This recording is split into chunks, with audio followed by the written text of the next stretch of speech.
তো প্রিয় বন্ধুরা, আমি একটা কন্ট্রোলারের ভিডিও নিয়ে আসলাম যে কোন কন্ট্রোলারটা কীরকম সেটা দেখানোর জন্য। তো এখানে দেখতে পাচ্ছেন আমার 3টা কন্ট্রোলার আছে। তো আমার আরও কন্ট্রোলার আছে, ওগুলো আমি লাগাই নাই। তো এই 3টা লাগিয়ে আমি দেখাইতেছি আপনাদের। তো তিনোটার সেন্সর একই জায়গায় রাখা আছে।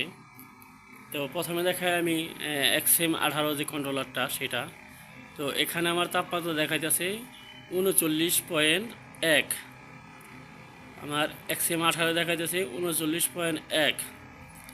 আর এখানে আছে আমার 3002, মানে 302 যেটা আপনার ব্যাটারির থেকে চলে যেটা। তো এটাই দেখাইতেছে আমার 37.8। আর এখানে আছে আমার 3028 একটা কন্ট্রোলার। তো এখানে দেখাইতেছে 37.9। তো এখন কথা হলো, আপনারা কোন কন্ট্রোলারটা ভালো মনে করবেন বা কোন কন্ট্রোলারটা আপনার ডিম ফোটাবে ভালো। তো এখন আপনি অবশ্যই কনফিউশনে ভুগতেছেন যে কোন কন্ট্রোলারটা ভালো বা কোনটা নিব বা কী অবস্থা।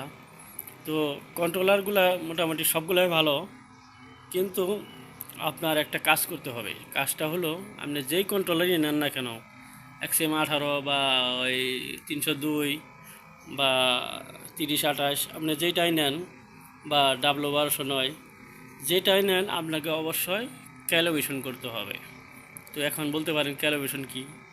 ক্যালিব্রেশন হলো আপনার যে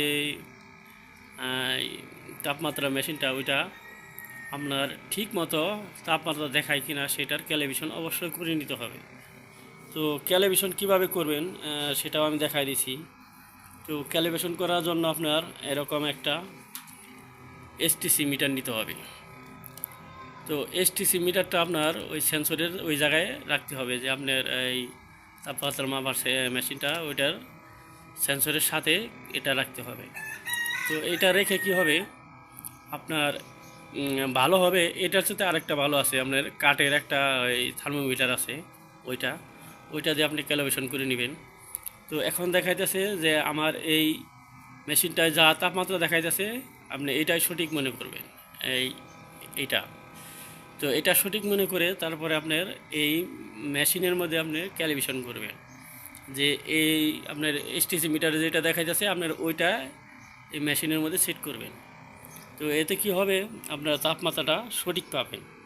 তো দেখেন আমার এখানে 3028-এ দেখাইতেছে 35.7, আপনার 302-এ দেখাইতেছে 36.3। আর এখানে আমার এই XM18 দেখাইতেছে আপনার